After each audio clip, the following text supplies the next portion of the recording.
Halo teman-teman, hari ini kita sudah masuk di sesi 2 dalam pembelajaran aplikasi website. Untuk teman-teman ya yang masuk ke sesi ini, teman-teman harus sudah bisa minimal ya tag-tag dasar untuk HTML dan CSS pada sesi sebelumnya. Nanti teman-teman lihat saja untuk sesi sebelumnya saya sudah buatkan playlist pada kolom deskripsi. Sekarang kita masuk di sesi kedua, di mana yang sesi kedua ini kita mempelajari yang namanya pemrograman scripting server.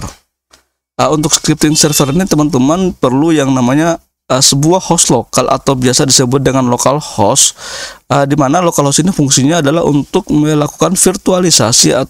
Dia pada umumnya biasanya kalau untuk scripting server kita perlu namanya server karena untuk ini hanya sebuah proses development, jadi kita hanya butuh local host. Jadi untuk local host itu banyak ya teman-teman aplikasinya. Yang pertama teman-teman hanya perlu namanya Apache sebagai servernya dan MySQL sebagai database-nya. Jadi nanti database kita akan pelajari juga di sesi terakhir. Kemudian buat teman-teman yang belum menginstal, teman-teman harus download dulu namanya aplikasi ini ya, SAM. Jadi SAM itu sebuah kumpulan bundle aplikasi Apache, MySQL dan PHP ya. Teman-teman sudah satu dosis paket, jadi teman-teman tidak perlu lagi mengkonfigurasi. Teman-teman cukup download sesuai OS teman-teman masing-masing. Di sini ada Mac, Linux dan Windows. Teman-teman cukup kalau teman-teman bingung, nanti teman-teman lihat saja cara penginstalannya di channel lainnya, karena saya tidak akan membahas mengenai tutorial penginstalan SAM dan Linux. Oke. Saya anggap ya teman-teman sudah menginstal. Jangan lupa diaktifkan SAM teman-teman ya. Kurang lebih akan muncul seperti ini ya untuk pengguna Windows. Ya, tampilan seperti ini. Jika teman-teman muncul tampilan seperti ini, teman-teman cukup ya. Oke. Seperti ini ya, aplikasi kurang lebih seperti ini. Kalau di Windows teman-teman cukup start modul Apache dan modul MySQL. Jadi di sini di SAM itu sudah terinstall semua modul server yang kita butuhkan, tetapi yang kita gunakan hanya dua, yaitu Apache dan MySQL. Oke. Oke, kita lanjut. Kemudian teman-teman silakan buka VS Code-nya. Kita buat project baru. Jadi untuk penggunaan server kita mempunyai sebuah directory yang memang khusus yang dibuat oleh si aplikasi atau si penyedia server. Contohnya SAM ya. Kalau di SAM itu, kalau saya tidak salah ya, untuk penempatan directory rootnya itu berada di datac, kemudian htdoc ya, atau SAM kemudian htdoc. Kalau untuk di pengguna Linux, opt, lem dan htdoc. Jadi nanti foldernya htdoc ya. Oke. Kita buat dulu di sini. Kita buka VS Code ya. Kita open folder. Kita buat directory baru di webroot yang kita sudah buat. Di sini saya buat namanya webroot ya. Jadi sudah ada foldernya, sudah foldernya. Kalau teman-teman nanti mungkin masih hanya ada beberapa folder, teman-teman abaikan saja folder itu karena kita di sini hanya membuat sebuah folder yang baru. Oke. Saya klik new ya. Oh ya. Ini saya kasih nama webroot ya. Jadi teman-teman namanya mungkin htdoc. Saya gunakan webroot ini karena saya sudah modifikasi pengaturan SAM saya supaya mungkin webrootnya bisa saya pindahkan di folder yang lain. Oke. Di sini kita buka dulu sebuah project baru namanya belajar PHP dan HTML ya. Belajar PHP. Oke. Belajar PHP. Langsung kita create. Oke. Jadi teman-teman bahasa yang kita pelajarin adalah sebuah bahasa pemrograman PHP. Jadi PHP ini fungsinya yaitu adalah untuk memproses data ya. Jadi teman-teman memproses data, kemudian data yang kita buat yang diproses itu akan dikirim kembali ke browser dengan format berupa HTML ataupun JSON-nya, tergantung format yang teman-teman buat. Jadi PHP ini banyak ya fungsinya. Teman-teman bisa mengcrop gambar, bisa menyimpan data. Istilahnya ya, kalau dalam sebuah pembuatan web, HTML dan misalnya kita analogikan sebuah motor, HTML dan CSS adalah rangkanya. HTML adalah rangka si motor, kemudian CSS adalah body, cab, dan lain-lain. Dan PHP ini adalah orang yang yang mengoperasikan si motor tadi agar bisa jalan, bisa menjalankan lampu. Kemudian ketika bannya rusak bisa diganti. Jadi kurang lebih ya begitu analoginya untuk PHP. Oke, kemudian kita open ya, lanjut. Maka akan muncul sebuah folder baru. Di sini ada folder VS Code, ini diabaikan saja. Kemudian teman-teman untuk membuat VS Code ya, teman-teman cukup saya aktifkan SAM saya. Kalau untuk di Mac ya, untuk mengaktifkan SAM kita perlu menggunakan terminal. Maka SAM-nya aktif. Oke. Kemudian di sini teman-teman kita buat sebuah file baru. File baru adalah namanya itu adalah misal part 1 PHP. Jadi formatnya yang kemarin adalah HTML. Sekarang kita menggunakan format PHP. Sebenarnya teman-teman ya banyak scripting server yang digunakan, contohnya Ruby, Node.js, Python dan lain-lain ya. Tapi memang yang paling mudah dan yang paling banyak dokumentasinya itu adalah PHP. Nanti teman-teman kalau sudah bosan dengan PHP, teman-teman bisa ganti ke bahasa pemrograman yang lain, yang lebih powerful dan yang lebih modern ya. Oke. Oke, kita sudah buat sebuah part 1. Jadi untuk membuat sebuah PHP, ini PHP yang bebas ya teman-teman. Misalnya teman-teman kita ketik saya belajar PHP. Oke, kemudian kita running. Jadi cara merunningnya itu mudah, di save ya. Kita ketik localhost kayak gini ya, localhost. Kemudian garis miring. Garis miringnya itu adalah direktori yang kita sudah buat tadi sebelumnya.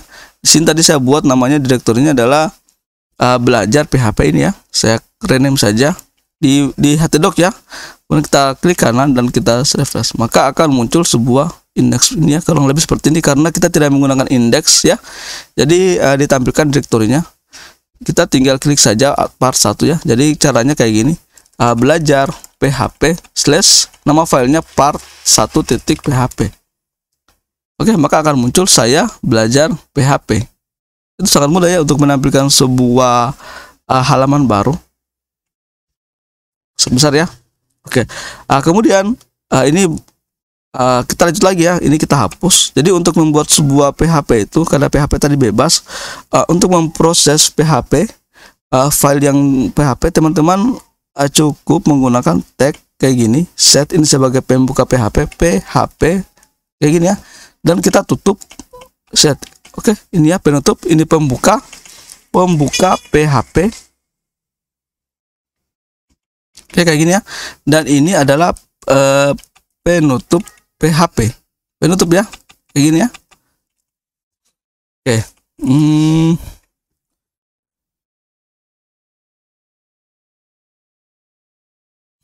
Oke.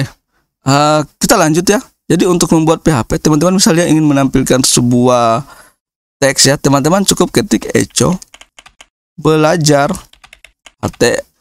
PHP dan HTML. Jadi di setiap baris teman-teman cukup akhiri dengan namanya titik koma kayak gini ya, di save. Oke, di sini saya gunakan plugin HTML ya, PHP. Jadi ketika saya save, memang PHP sebenarnya tidak usah ditutup ya kalau ketika tidak ada sambungannya di bawah. Oke, jadi teman-teman abaikan saja. Intinya teman-teman harus tutup kayak gini ya, kayak gini ya. Oke, maka kalau kita tidak memiliki sambungan, memang sebenarnya sih yang benar ketika tidak memiliki sambungan teks di bawah, tag PHP tidak perlu ditutup, cukup di kayak giniin saja. Dan kita ulang lagi ya, kita jalankan, kita refresh. Oke, maka saya belajar PHP. Kalau misalnya kita gabungkan antara PHP dan apa ya tadi, dan tag HTML ya, kayak gini, teman-teman cukup menambahkan tag B ya, misal ya B untuk membuat huruf tebal. Oke, kayak gini ya.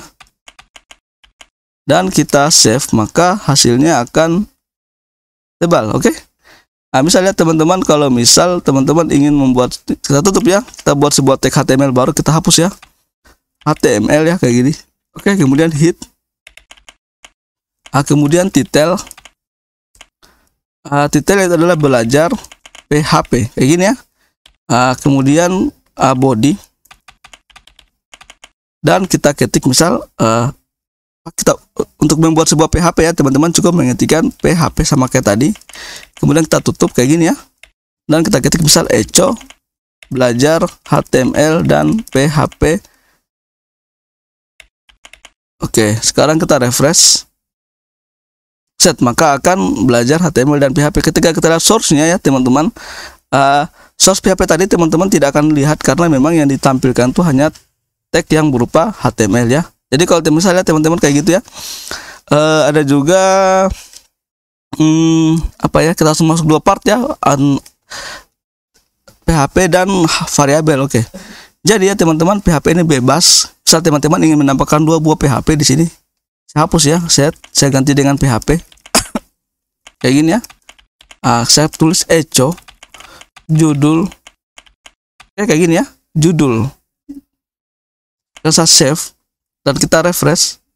Set, maka tadi ini berganti menjadi judul ya, detailnya. Jadi nanti di sini kalau kita atur dengan variabel, kita bisa merubah nama ini sesuai data yang kita proses ya. Oke, kita langsung lanjut ya. Kemudian kita langsung lanjut lagi di variabel. Jadi variabel di PHP itu fluktuatif ya, artinya dia tergantung dari isi variabelnya. Kita tidak perlu menentukan ini adalah teks, ini adalah integer, ini adalah float atau desimal, ini adalah boolean atau nilai yang benar dan nilai yang salah. Contoh ya, kita buat satu buah variabel, kita buat variabel bebas ya. Jadi kalau PHP itu bebas, kalian bisa buat variabel, intinya dia itu strukturnya dari up to down ya. Yang di atas bisa membaca, tidak bisa membaca lagi data yang ada di atasnya. Yang di bawah hanya bisa membaca data yang ada di atasnya. Oke, kita buat ya. Contohnya di sini saya akan buat sebuah variabel baru PHP. Misal variabel 1. Oke. Variabel nama ya di sini. Nama sama dengan Azwar. Oke, kayak gini ya, di akhir titik koma, kemudian umur sama dengan misal 32. Kayak gini ya. Kita ini integer ya. Oke. Jadi teman-teman kalau mau ketik kayak gini, misalnya set nama sama dengan, kita buka PHP. Kalau jadi ada ya teknik untuk menuliskan sebaris supaya lebih singkat. Kita tidak perlu mengetikkan echo, tinggal menambahkan kata sama dengan, kemudian kita tambahkan nama variabel yang dicetak, nama misalnya ini ya, kita ingin mencetak nama dan kita tutup kayak gini ya, satu baris, dan kita lihat hasilnya.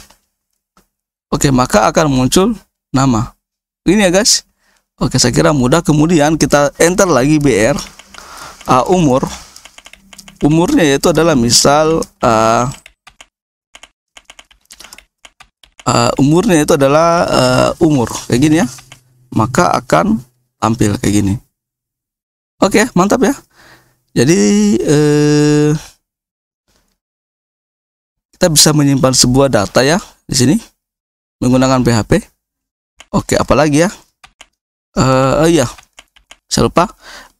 Misalnya di sini ada nama dan nama di sini ya, umur ya. Oh ya, gini, ada nama dan alamat. Misal alamat adalah kota Bau-Bau ya, kayak gini. Jangan lupa ya, diakhiri titik koma. Kalau teman-teman tidak akhiri titik koma ya kayak gini, nanti akan terjadi error. Set, maka errornya ini ya, sintaks error umur kayak gini ada di bagian baris 4.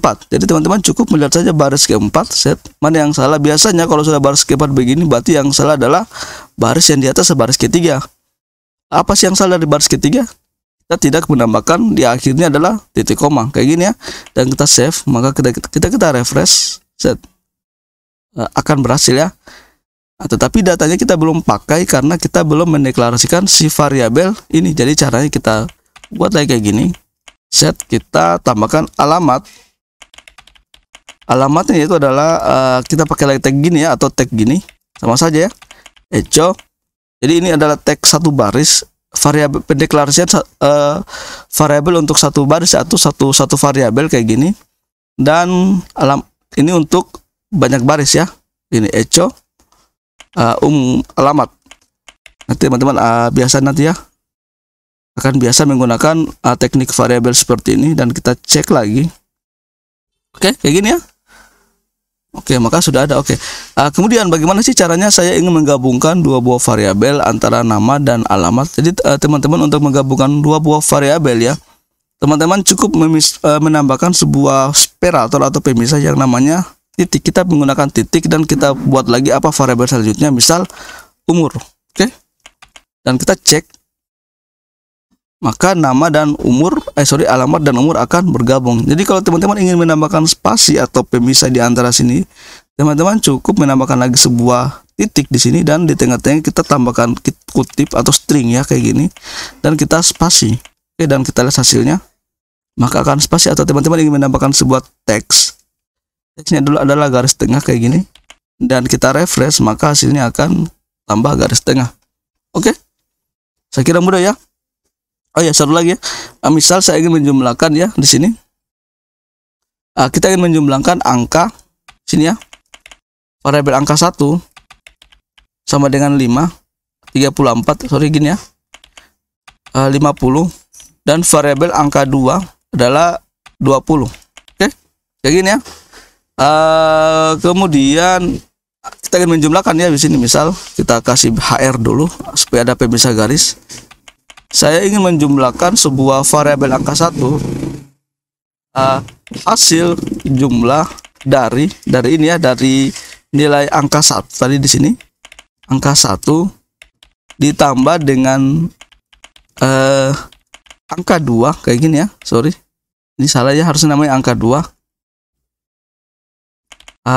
Angka 2 oke, adalah, kita cek dulu ya hasilnya, set, maka dia akan hasil jumlah dari tadi angka 1 50 dan angka 2 adalah 20. Kemudian untuk membuat operasi matematis, teman-teman cukup membuka saja kayak gini, PHP set gini ya, sama dengan kita langsung kalkulasi di sini angka 1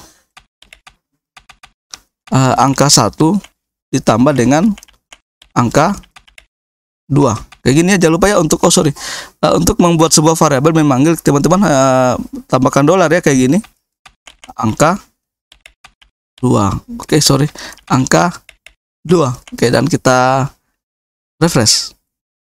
Oke, masa akan hasilnya adalah angka 2 adalah 70. Oke, kalau misalnya kita enter lagi, kita tambahkan enter BR kayak gini ya, dan kita copy lagi satu buah baris ini, hasil angka 2 dikurang ya, angka 1 adalah hasilnya adalah dikurang kayak gini, dan kita lihat hasilnya set. Oke, mudah ya teman-teman. Kalau mau ganti kali tinggal dikali kemudian bagi. Ini adalah hanya sebuah operasi matematis sederhana ya untuk menjumlahkan. Oke. Oh ya, satu lagi ya. Apa ya? Kayaknya untuk variabel dan cukup ya, cuma sampai saja ini. Oh ya, saya lupa. Misalnya teman-teman, jadi operasi matematisnya berlaku di angka yang namanya integer dan float. Ini untuk integer ya. Ini integer. Kemudian ini adalah float. Misal angka 2, A1 ya, sama dengan 5,6 gini ya. Kemudian A2 sama dengan 0,4 kayak gini ya. Nah, kemudian kalau kita jumlahkan, kita buat lagi HR ya, supaya lebih rapi. Hasil jumlah apa ya? Jumlah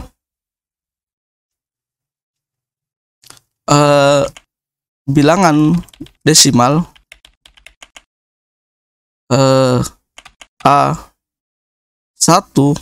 dalam variabel ya kayak gini ya. Kalau teman-teman tulis A1, maka nanti hasilnya sama seperti apa yang teman-teman ketik ya.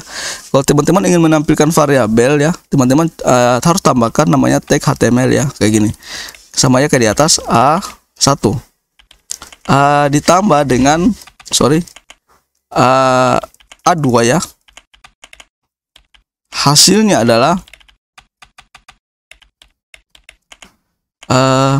A1 tambah A2 kayak gini. Sekarang tes hasilnya, pasti hasilnya adalah